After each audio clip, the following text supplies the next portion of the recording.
দর্শক, কিছু সময় আগেই বলেছিলাম যে একটি শিশুকে ধর্ষণ শেষে হত্যা করা হয়েছে, হত্যা করে বস্তার মধ্যে আটকে রাখা হয়েছে। এখন আমরা দেখতে পাচ্ছি যে সেই যার বিরুদ্ধে এই ধর্ষণের অভিযোগ উঠেছিল তার লাশ হয়তো বা পড়ে আছে, সেটি জনতা নিজের হাতেই তার বিচার করে দিল। জনতা এরকম তার কেউ না করে সেটা করে দেওয়া হলো রে। সুশ্রোতা, এবার ধর্ষণকারীদের বিরুদ্ধে কঠিন অ্যাকশন শুরু করলেন সেনাবাহিনী। সরাসরি ক্রস ফায়ারের নির্দেশ। আসলে ঘটনাটা কি হতে যাচ্ছে দর্শক, আপনারা জানেন যে বর্তমানে দেশের পরিস্থিতি খুবই খারাপ। এক দিকে ধর্ষণ চলছে, হত্যা চলছে, বিভিন্ন কর্মকাণ্ড চলছে এবং অবশেষে যে ক্ষমতা নিয়েই অ্যাকশন শুরু করলেন সেনাবাহিনী। তো কথা না বলে চলুন আমরা ভিডিও মূল আলোচনায় চলে যাই। ভিডিও মূল আলোচনায় চলে যাওয়ার আগে আপনার কাছে আমার ছোটো করে একটু অনুরোধ, আপনি প্রত্যেক মুহূর্তের আপডেট পেতে চাইলে অবশ্যই চ্যানেলটি সাবস্ক্রাইব করে দেবেন এবং পাশে থাকা বেল আইকনটি ক্লিক করে দেবেন, তাহলে প্রত্যেক মুহূর্তের আপডেটগুলো সবার আগে পৌঁছবে আপনার কাছে। দর্শক, কথা না বেরিয়ে চলুন আসলে ঘটনাটি তাহলে বিস্তারিত দেখে আসি। দর্শক, কিছু সময় আগেই বলেছিলাম যে একটি শিশুকে ধর্ষণ শেষে হত্যা করা হয়েছে, হত্যা করে বস্তার মধ্যে আটকে রাখা হয়েছে। এখন আমরা দেখতে পাচ্ছি যে সেই যার বিরুদ্ধে এই ধর্ষণের অভিযোগ উঠেছিল তার লাশ হয়তো বা পড়ে আছে, সেটি জনতা নিজের হাতেই তার বিচার করে দিল। জনতা, স্থানীয়রা তারা এই ধর্ষণের নৃশংসতা এটা কিন্তু সহ্য করতে পারেনি স্থানীয় মানুষ। শত শত মানুষ তাকে মেরে থেতলে দিয়েছে একেবারে। এবং আমরা যারা দেখেছি যে ভেতরে কি অবস্থা, না না এখন বেঁচে নাই, না না একবার এই তো মনে করছেন খুব জঘন্য একটা অন্যায় করছে। সে মনে করে একটা বাচ্চা শিশু, তার হাতে কোনো হিংসা থাকতে পারে না। এই জানোয়ারটা সেই শিশুটারে এমন ভাবে হত্যা করছে তা পাবলিকে সহ্য করতে পারে নাই। এই কারণে তারে একবারে বিদায় করে দেওয়া হলো। এরকম তার কেউ না করে সেটা করে দেওয়া হইলো রে। খুবই অন্যায় করছে। হ্যাঁ, খুব অন্যায় করছে। অন্যায় করছে তো সাদা পাইলো, যে অন্যায় করছে এই অন্যায় সে সাদা বলে যাতে করে দেবে মারা ধরা হইলো, যাতে এরকম যাতে কেউ না করে ওর দেয়া সবাই যাতে হেদায়েত হয়ে যায়। হ্যাঁ, এরকম মালিক এরকম শাস্তি হবে। দর্শক, বলছিলাম এই চর নসিপুরের যে ঘটনা, চর নসিপুরে ক্লাস 1-এ পড়ে ছোট্ট একটি শিশু, সেই শিশুটি গতকাল বিকাল থেকে নিখোঁজ হয় এবং নিখোঁজ হওয়ার পর থেকেই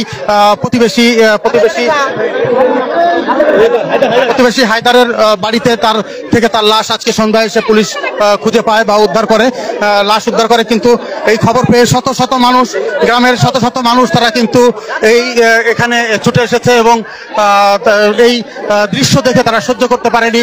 তারা ঘর ভেঙে তারা এই ঘরের মধ্যে প্রবেশ করে এবং যার বিরুদ্ধে এই ধর্ষণ এবং হত্যার অভিযোগ উঠেছিল তাকে নিজের হাতেই স্থানীয় জনতা বেধড়ক পিটিয়েছে এবং বলা হচ্ছে যে সে এরই মধ্যে মারা গেছে, সেটি জনতা বলছে এবং বলছেন যে এটি আসলে তারা ক্ষুব্ধ হয়ে আসলে এই বিচারের যে মব জাস্টিস বা যাই বলি, এই ঘটনাটি ঘটিয়েছে, যাতে কেউ এর ধরনের ঘটনা আর কখনো না ঘটায়, কেউ যাতে এমন ঘটনা আর কখনো না ঘটায়, তাই দৃষ্টান্তমূলক শাস্তি তারা দিয়েছে, এটি দাবি করছেন। কিছু সময় আগেই কিন্তু এখানে পুলিশ চেষ্টা করেছে অনেক তাকে রক্ষা করবার, কিন্তু পারেনি। পুলিশের ব্যারিকেড ভেঙেই কিন্তু স্থানীয় জনতা শেষ পর্যন্ত এই যে হায়দার তার উপরে হামলা চালায়। গাছ বাড়ি তুলে দিয়ে পাশে তুলে দিয়ে ঘাটে এপাশে 250 বেড তন্ন করে খুঁজছি, তাও পাইনি। তারপরে পুলিশ আসার পর তারপরে অনুযায়ী তাদের সহযোগিতায় ইনশাল্লাহ সন্দেহ। আমি তাই বললাম যে আমার মনে একটু সন্দেহ লাগে, একটু কথা মোটামুটি উনাদের। তাকে কেন সন্দেহ করলেন আপনারা? তার সন্দেহ করলে সে খালি পিছিয়ে থাকে আর খালি 5 হাত পিছিয়ে থাকে, কোনো কথা বলে না। উনি কি আগে আসবেন? উনি আমার দাদা, উনি আসলে আগে না, যে আসলে মেয়েটা গেল কোথায়, ও তা না ও খালি পিছনে থাকে, খালি পিছনে থাকে। মেয়েটা আপনার কি হয়? মেয়ে। আপনার মেয়ে? ওই হায়দার হচ্ছে আপনার কি হয়? আমার দাদা হয়। আপনার আপন দাদা? আপনার দাদা? আমার দাদা। তার মানে মেয়েটার হচ্ছে তাওই হয়। কিভাবে পাইলো পুলিশ এসে? তারপরে ঘরের ভিতরে খুঁজতে বস্তার ভিতরে পাই গেছে।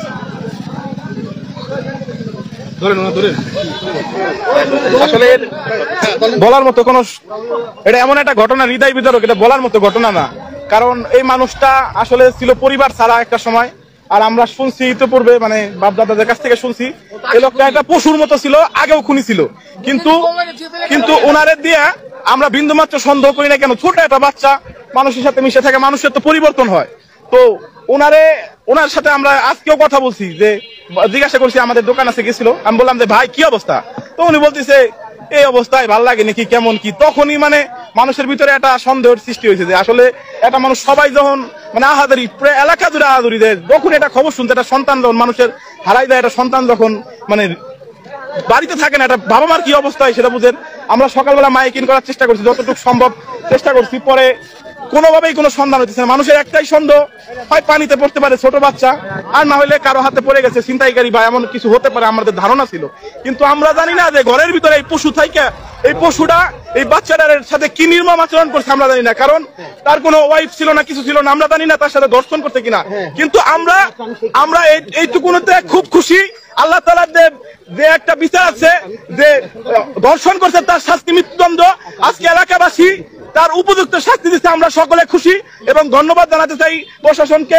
আজকে ওসি মহোদয় তিনি দুপুরের পর থেকে এখানে এসে অভিযান করে, তো অভিযান করার পরে তিনি তিল করে যে লোকটাকে আমরা যে হায়দার মোল্লা যে ভিকটিম তাকে বলে, যে তাকে বলার পরে তার সাথে কথোপকথন বলতে বলতে কথায় কথায় তার সাথে তাদের টিমটা নিয়ে তার ঘরে যেয়ে আমরা সন্ধ্যার একটু আগে আমরা সকলে যখন কথা বলতেছিলাম, তো তখন হঠাৎ করে রুমের মধ্যে থেকে একটা আওয়াজ চলে আসে, পাওয়া গেছে। তো এইটাই হলো ঘটনা। উনি অত্যন্ত নিকৃষ্ট মানের মানুষ, একটা মানুষ যে এমন হইতে পারে সেটা ভাষায় প্রকাশ করার মতো না। আমি এই কথা থেকে বলতে চাই যে আপনারা সকলেই যে দৃষ্টান্তমূলক শাস্তিটা দেখলেন, আপনারা সকলে যদি কারো মনে কোনো এরকম নিকারজনক। তো দর্শক, আপনার ভিডিওটি দেখলেন, ভিডিওটি দেখে যদি আপনার কোনো মন্তব্য থাকে তাহলে অবশ্যই কমেন্ট বক্সে কমেন্টে আপনার মূল্যবান মন্তব্য জানিয়ে দিবেন। দর্শক, এখন আমরা পরবর্তী আরেকটি ভিডিও দেখব, যেটা দ্বারা আমরা আরও কিছু তথ্য আমরা জানতে পারবো। দর্শক, চলুন আমরা সেই ভিডিওটি বিস্তারিত দেখে আসি। জামিন অযোগ্য অপরাধ হিসেবে গণ্য হবে ধর্ষণ। 3 মাসের মধ্যে শেষ করতে হবে এই মামলার বিচার, আর 15 দিনের মধ্যে তদন্ত শেষ করার বিধান রেখে সংস্কার হচ্ছে বিদ্যমান আইন। সচিবালয়ে এমনটাই জানালেন আইন উপদেষ্টা আসিফ নজরুল। জানান দ্রুততম সময়ে মাগুরায় শিশু ধর্ষণ মামলার বিচার করা হবে। ব্রিফিংয়ে এ বিষয়ে স্বরাষ্ট্র উপদেষ্টা জানান ধর্ষণ সহ নারী নির্যাতনের সাথে জড়িতদের বিরুদ্ধে আইনগত ব্যবস্থা নেওয়া হচ্ছে। ব্রিফিংয়ে হিজবুত তাহরীরের বিষয়ে সরকারের জিরো টলারেন্স অবস্থানের কথা জানান তিনি। বলেন, কোনো নিষিদ্ধ সংগঠনকে মিছিল সমাবেশ করতে দেওয়া হবে না। অন্তর্বর্তী সরকারের উপদেষ্টা মাহফুজ আলম বলেন, ধর্ষণ, নারী নিপীড়ন বা মব ভায়োলেন্সের মতো যে অপরাধী করা হোক, দায়ীদের বিরুদ্ধে নেওয়া হবে ব্যবস্থা। প্রধান উপদেষ্টার সাথে বৈঠকে এ বিষয়ে কঠোর হওয়ার নির্দেশনা দেওয়া হয়েছে বলেও জানান তিনি।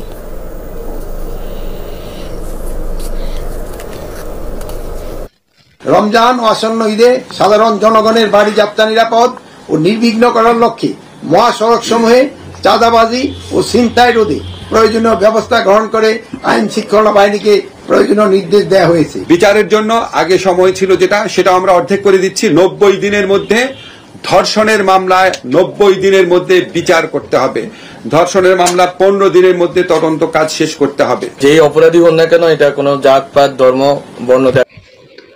তো দর্শক, আপনারা সম্পূর্ণ ভিডিও দেখলেন, আর সম্পূর্ণ ভিডিও দেখে যদি আপনার কোনো মন্তব্য থাকে তাহলে অবশ্যই কমেন্ট বক্সে কমেন্টে আপনার মূল্যবান মন্তব্য জানিয়ে দিবেন। দর্শক, কথা বলতে বলতে আমরা ভিডিও শেষ পেয়ে চলে এসেছি। ভিডিও শেষ করে আপনার কাছে আবার অনুরোধ করছি, আপনি প্রত্যেক মুহূর্তের আপডেট পেতে অবশ্যই চ্যানেলটি সাবস্ক্রাইব করে দেবেন এবং পাশে থাকা বেল আইকনটি ক্লিক করে দেবেন, তাহলে প্রত্যেক মুহূর্তের আপডেটগুলো সবার আগে পৌঁছবে আপনার কাছে। দর্শক, বিশেষ কিছু ভালো থাকবেন, সুস্থ থাকবেন, আল্লাহ হাফেজ।